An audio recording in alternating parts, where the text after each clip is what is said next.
16 stone is the. I'll start again. No, you got to 16 keep it now. There's no restarting. Jesus fucking Christ. 16 Stone is the debut studio album by English rock band Bush, released on 6th of December 1994 by Trauma and Interscope Records. It became the band's most popular album, peaking at number 4 on the US Billboard 200 and boasting numerous hit singles. 16 Stone was recorded in January 1994 at Westway Records in London and produced by Clive Lager and Alan Winstanley. Lead singer Gavin Rossdale initially wanted Steve Albini to produce, but he produced their follow-up album, Razorblade Suitcase, but they couldn't get him for this record. So Rossdale stated that the reason 16 Stone's release through Trauma was delayed for a year was the label's distributor, Hollywood Records, thought the record contained no singles and no album tracks. In other words, they thought it was totally shit. 16 Stone received mostly positive feedback from music critics. Q wrote that Bush make a carefully honed post-grunge sound that fits perfectly alongside American counterparts like Stone Temple Pilots or Live. What a wonderful thing to say, Brad. What do you think? Do you like the opening song of this one? What do you think? Everything's Zen. I'm here. It's not all about Dan. You're present. I'm here to listen to you. I'm present and accounted for. Tick the roll. I'm here. I was jumping into feeling truly blessed. I feel blessed that you're here, Brad. I just really appreciate that you're here, and I want to hear what you have to say.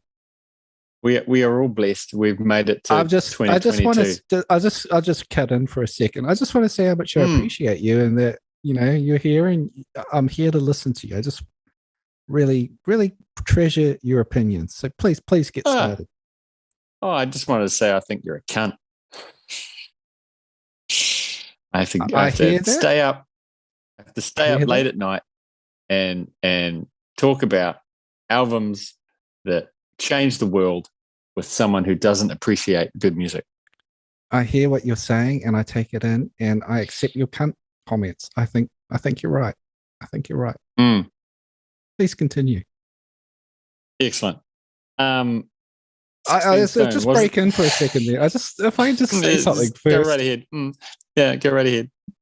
No, I'm listening. I was just kidding. Go ahead. You're listening? Let me finish. Yeah. Let me finish. If I could just stop you there. If I could just stop you there, Brad. How long is this episode going for?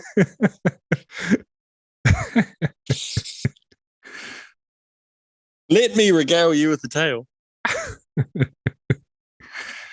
What's on your mind, Brad? 16 Stone and Gavin Rossdale's beautiful hair and his wonderful voice. He's a beautiful man.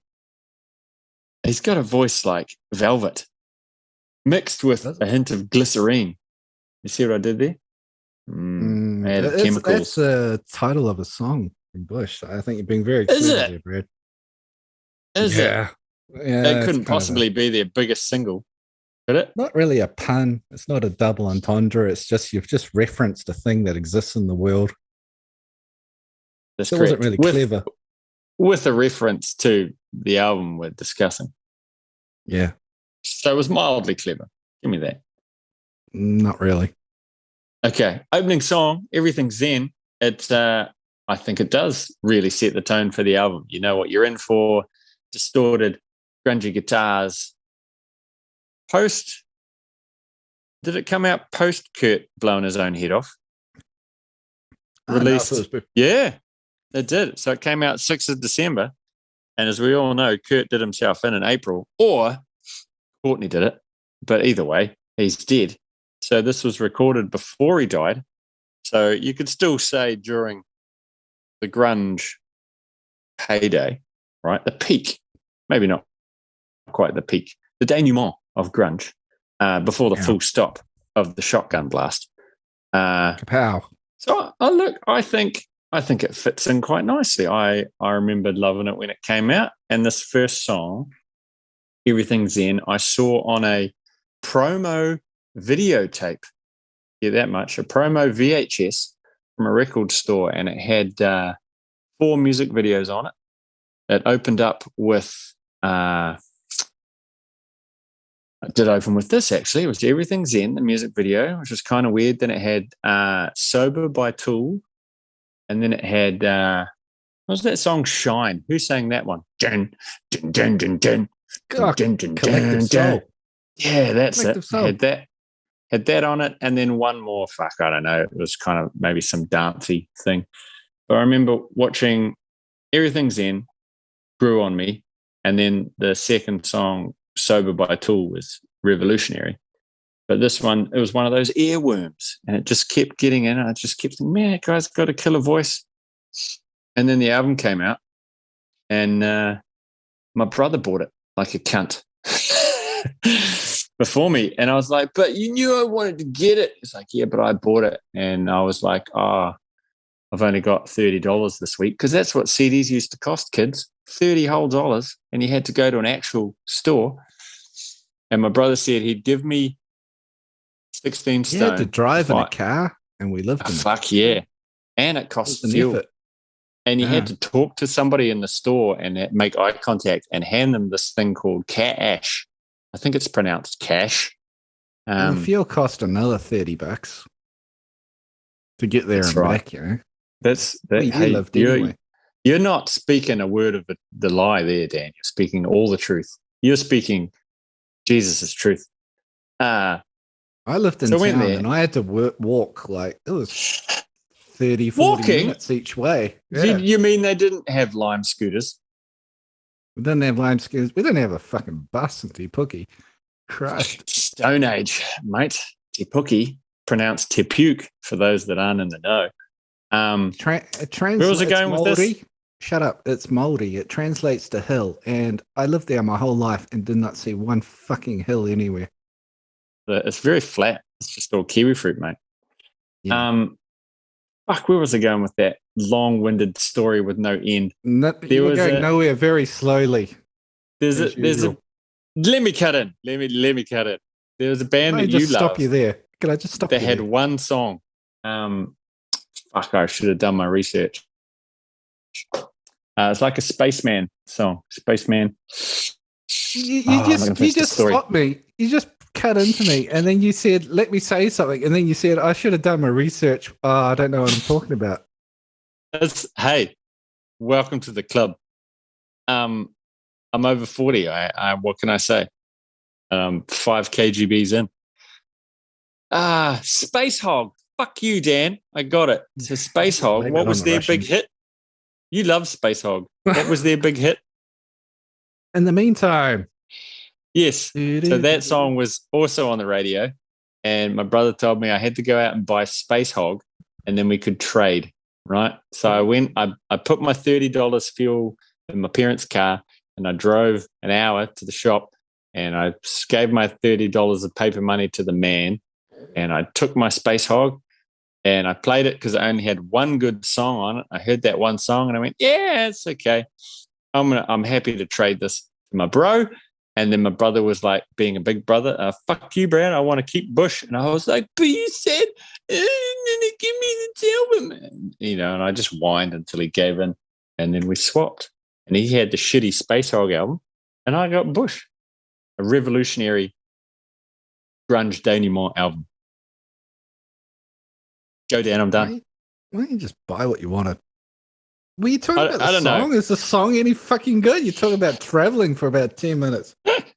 It's a good opener. I did say it was good. It sets the standard for the album. You know what you're getting. It's up-tempo rock. It's grungy. It's got quite dirty guitars. Like, they're kind of fuzzy guitars. They're not like silky smooth. Yeah. Silky smooth, it's brown guitars. It's not amazingly produced, but you don't want it to be for grunge, right? It sounds like they funded it themselves. It sounds roomy. It sounds like they're kind of pretty live sounding. It's not, I was listening to it in the headphones. It's not like they're on a grid 100% all the time. There's I kind of heard people coming and going a little early and a little late in the timing, but it all comes out fine. Like if you're being super particular, but then that's just, I don't know, it's just the style of the recording. It's not good. It's not bad. It's just how it sounds, and I think it's jamming. fine. It's got energy. It's got a solid drum sound. Everybody's there. It sounds like they're well rehearsed songs that they've had in their pocket for a while, as is the case with most debut albums. And it sets it up. And then as soon as it kicks into the second song, Swim, that same tone and sound continues, and you're in for a what's the word I'm looking for? Like it's one of those when an album overall is good, straight into the second song, it all fits the same. You don't have to change the volume or the bass settings or anything. It just sounds. It flows. Momentum. Yeah. But for me,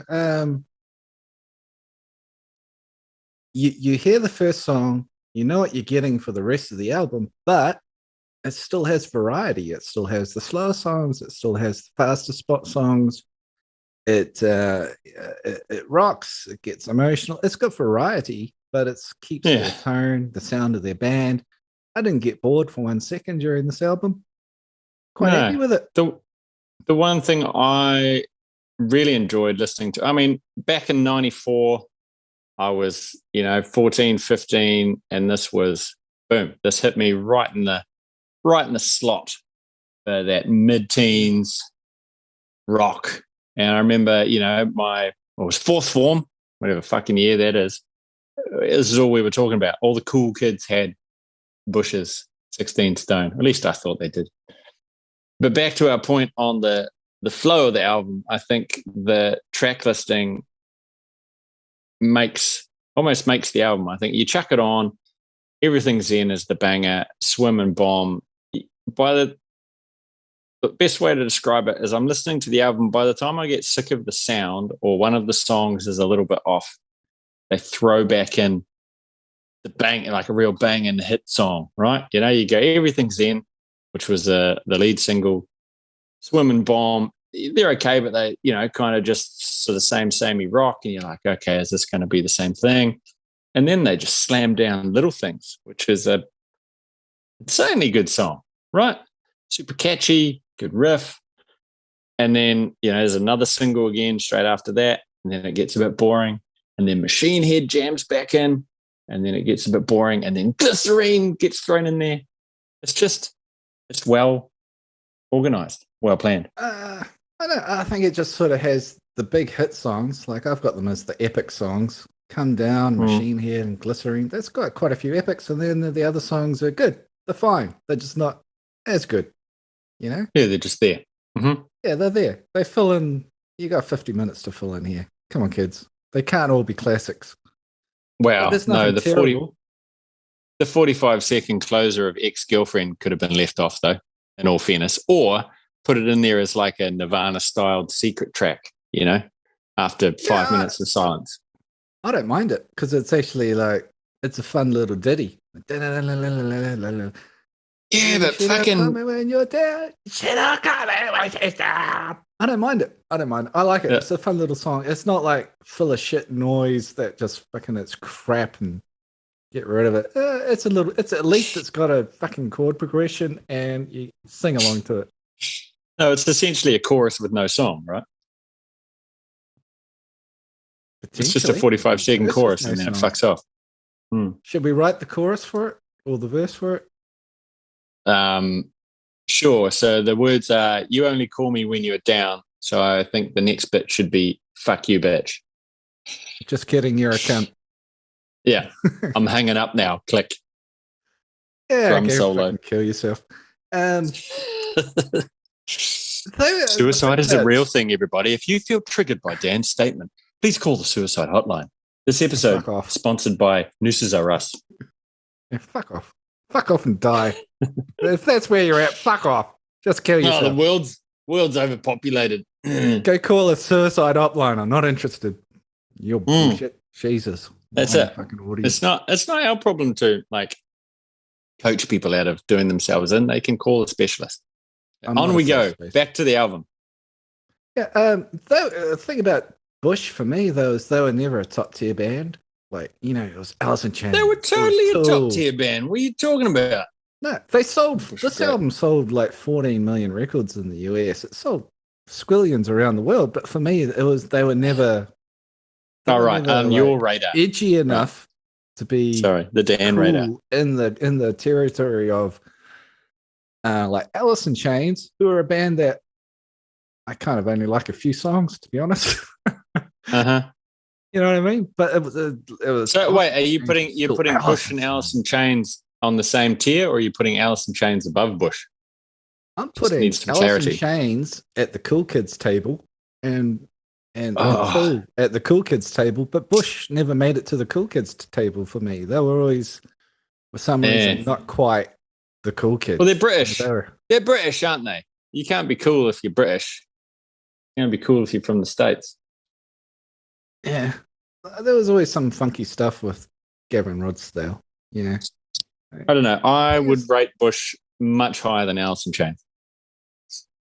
Yeah, Alice in Chains had a couple of songs, but Bush, I guess. I mean, they're dirtier, more sort of rock, I guess. So, yeah, but you have to admit that Bush, Alice in Chains always had a hit song every album, and kind of kept it going until Fuckface shot himself. What did he do here on it over there? No, the band he was in what's his name, Lane Staley, all heavy drugs, and so they just left him to his thing. And then he didn't die till like 20. I was about to say 2012, but it's probably like 2004 or something in there. Way after the heyday. I still don't think they're the cool kids. Bush? No. Yeah. All right. And then they never sort of really did it again, did they? Like they kind of faded into the background. They faded out. No way. Bush came back. They had a fucking kick-ass album, which is the title I can't remember. They had the Sound of Winter was the song off it. I think it was one of their best fucking albums. Yeah, man. So good. None of them, like they didn't sell as many records. The singles weren't as big. Like maybe if you're a fan and you're following it, but for me, they just went into the distance. If you're a fan for sure, but I think they're what was it called? I'll look it up. Sound of Winter was one of their biggest singles they ever had. Probably. Anyway, I mean, continue. I can be wrong. It does. It does happen. But I would say that Chemicals Between Us. I heard that song. I thought that's a great song. Bush got just bangers all the way through. They didn't have. I've sort of kept up with Bush. They've been one of like my in the background bands. Again, not top tier as you say, but just in the mix. Yeah. Maybe just outside the top 10. Disagreeing with me when I say they're not at the cool kids table. They're not at the cool kids table. They're not at the cool kids table. Just because Gavin didn't shoot himself in the face. They turn up at events and they say you have to go through the back door. Did I say black? you got to come in the back door. You got to go through the back with the coloured folk. Jeez. If you feel triggered by Dan's statement, please call 0800 Black Folk. Yeah. I'm doing research while I'm supposed to be talking. I wanted to get like the sales numbers of Sea of Memories, it was called. Anyway, continue with our line of questioning. Singles.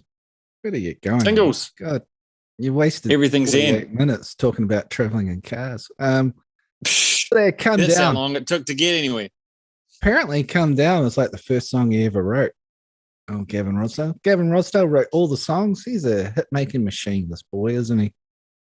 He doesn't want to come back down.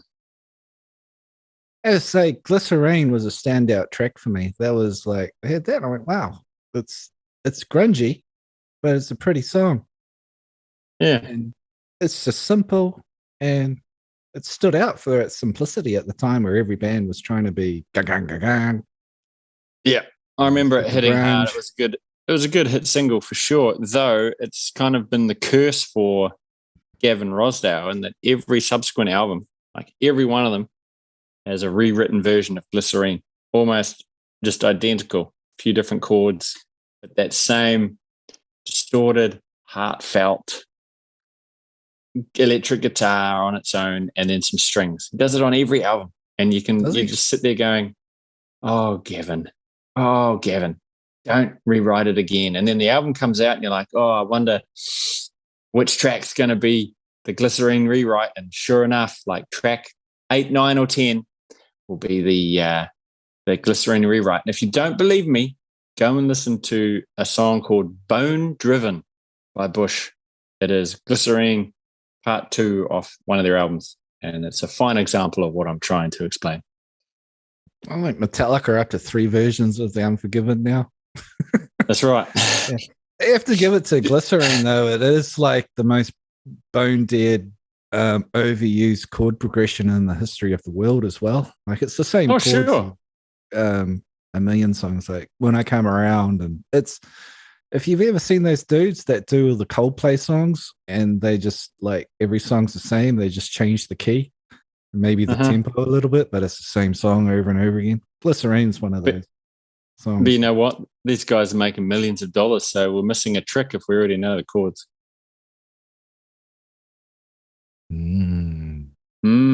All right, that was kind of it for singles, eh? Like they come down. Machine Head, I remember when that came out that was a great song, right? I think that's probably for me the best song on the album, and it's a notch above Glycerine. Just as a bit more energy, unexpected chord sequence, but just a banger.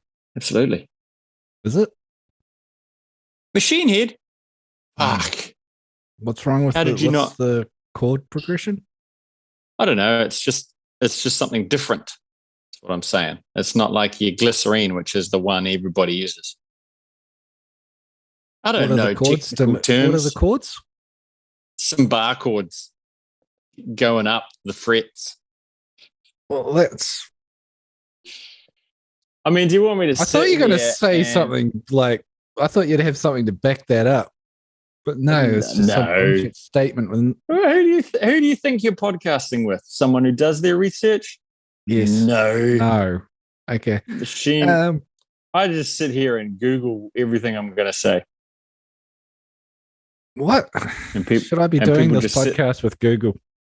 People sit there and go, "Oh, it's okay. It's an E, an A sharp, a C sharp minor, an A, and an E. That's the chorus, and A sharp, C sharp minor, A." It sounds like E minor to me. No, it's an E straight, according to azchords.com. This is a podcast about listening to Brad Google song chords. I hope you're enjoying yourselves. It's an A, it's an E, a C sharp. Oh, fuck, I don't know. There's some chords in there, and they're all power chords / fifths. C sharp, A, E, B, D sharp, F, F sharp minor. Stick that in your chord hole and smoke it. Sounds like G. C sharp. Like you've got perfect pitch. Fucking hell. Well, talking about, I know the diatonic scale. Okay, carry on. Oh no, I pushed the button now. Everything's gone haywire. Shit. We're so professional. Alien. Why wasn't that a single? That was like for me, that was the banger song of the album. Like, too slow. Banger. It's like a beautiful ballad. Yeah, I think it's the big finish on the album. It's not a single. If I was a record company mogul. If I was a record company mogul, I'd be like, 13-year-old girls are going to just slip off their seats when they hear that one. Like a gushing waterfall. Is that what you're saying? Little 13, maybe 12-year-old girls. No. Just possibly 11. Okay, I'm out. Pulling the plug. I'm pulling the plug at your line of discussion. Let's spark at 12 and a half. How about we move on to Spotify plays? All right. So I'm not going to prison for your what's the most played your song views of the world off the album? Glycerine by far. Yeah, 144 million. Woo! And then it was the big time. Next one, you got Machine Head with like 80, close enough to 87, 86 and a half. Yeah. Good call. And then 50, Zen, I suppose. 50 million for Come Down. 34 for Zen. Wow. And the rest is kind of Surprising. trash, like one or two. Yeah, twos. Yeah.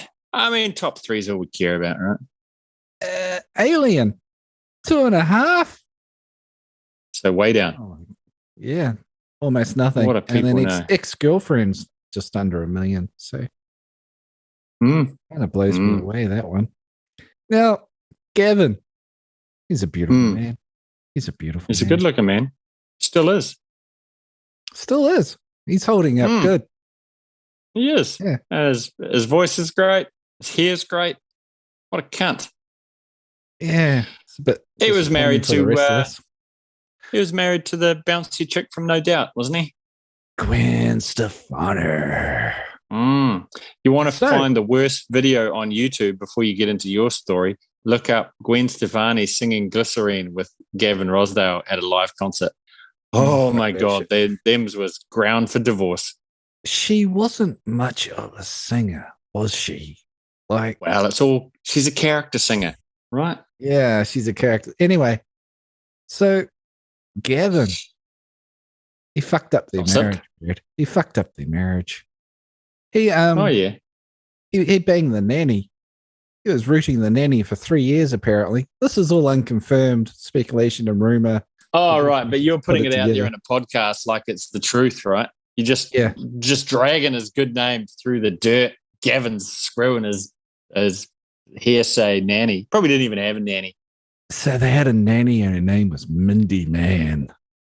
She's nanny for 3 years. She looked after their precious little children, Zuma, Apollo, and Kingston. And then, yeah, great names, eh? They're all going to be on therapy. Rich people naming their kids. And then one of the other nannies discovered nude photos of Mindy and sexual texts that between her and Gavin. And the other nanny, because you got to have more than one nanny. You got 3 kids. Oh, of course. And so the other nanny brought the texts and the dirty, dirty pictures of Mandy to Gwen. And then Gavin tried to dismiss the texts as flirtation. And apparently he kept this bullshit going for quite a few months. He finally admitted that. Apparently, he finally admitted it after months later. And neither of them talked about still it publicly. Counts, Gavin. And apparently, they're still on talking terms, and keep it together for the kids and stuff. Well, you know what? Like, if you're writing grungy music, right? There's an element of melancholy and depression to all good grunge, right? You can't write happy grunge songs. So he was just too happy. Had his beautiful wife and his millions of dollars and his 3 beautiful kids with fucked up names and his multiple nannies. And he just thought, I'm not having any hits. I've been off the charts for fucking years, Gwen. He talks like fucking Ringo Starr. He talks posh. Yes. I'm English, don't you know? English, I looked it up.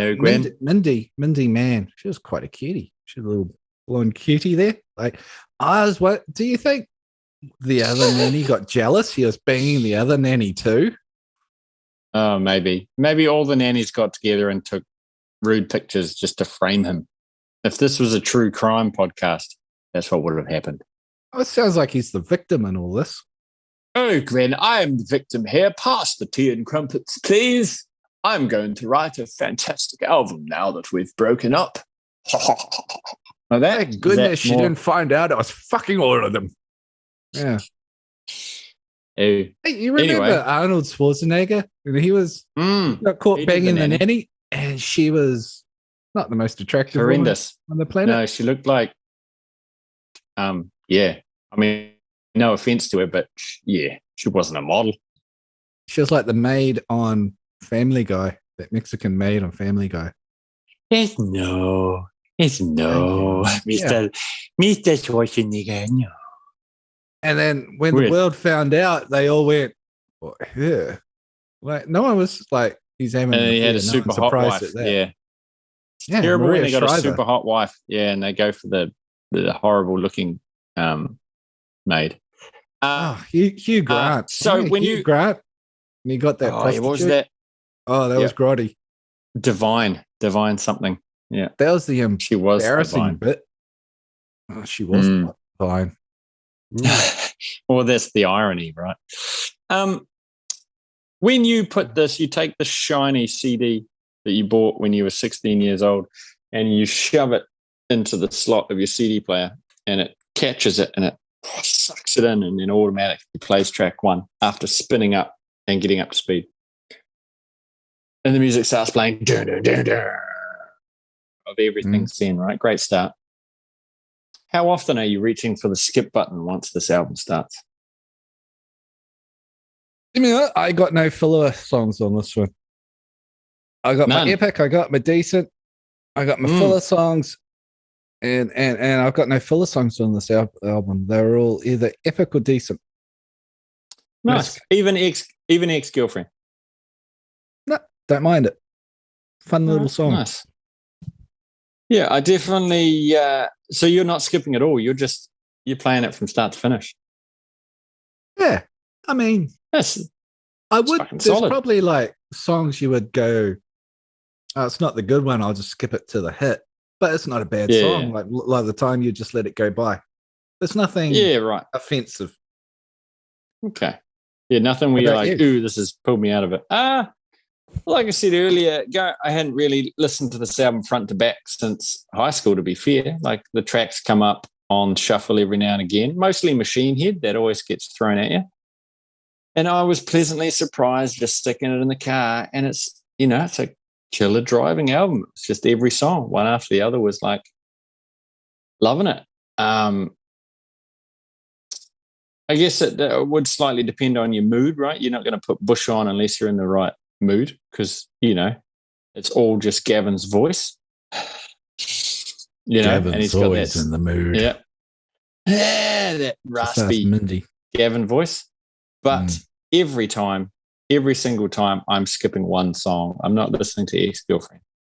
So it's a one skipper. Yeah. It's a very nice song, so it's not a killer, though, is it? Yeah, no, it's not a killer. But like I said, it should be a hidden song after Alien, I reckon. Absolutely. But yeah, no, it's a one skipper, mate. That comes fucking highly recommended. I got 6 epic songs.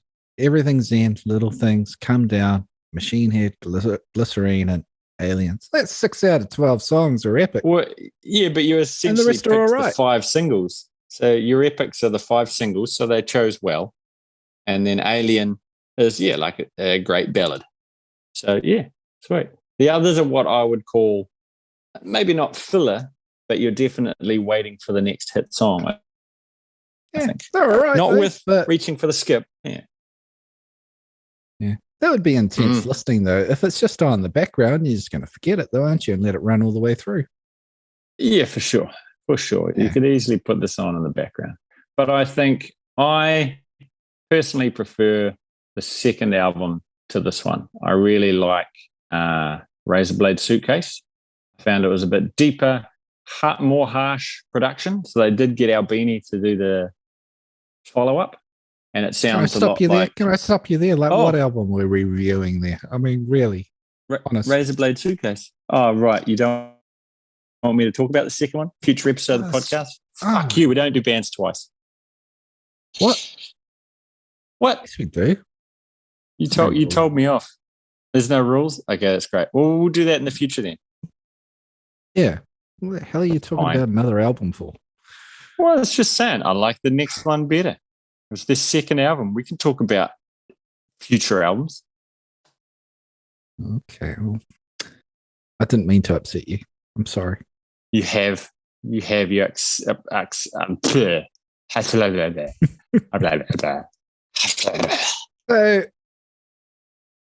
out of 10 months, how many months out of 10 would you lie to your wife about banging the nanny to rate this album? That's how we're going to...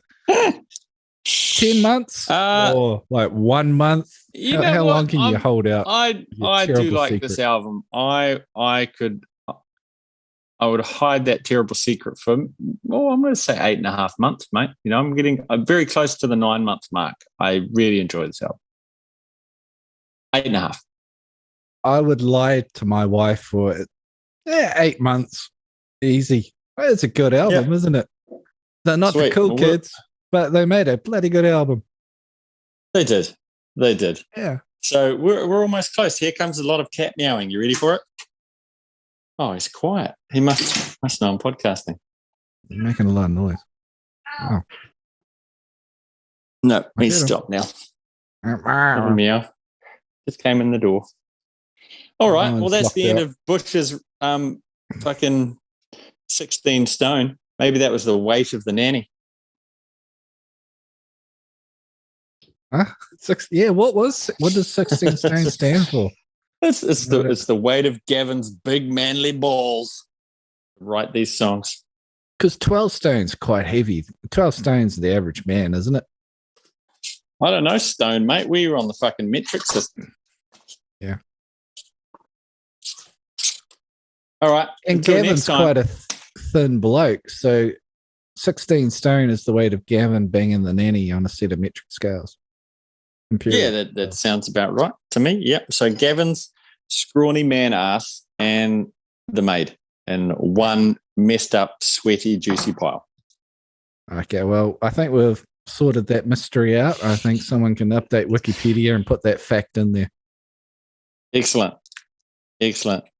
Until next time, stay pointless and confused.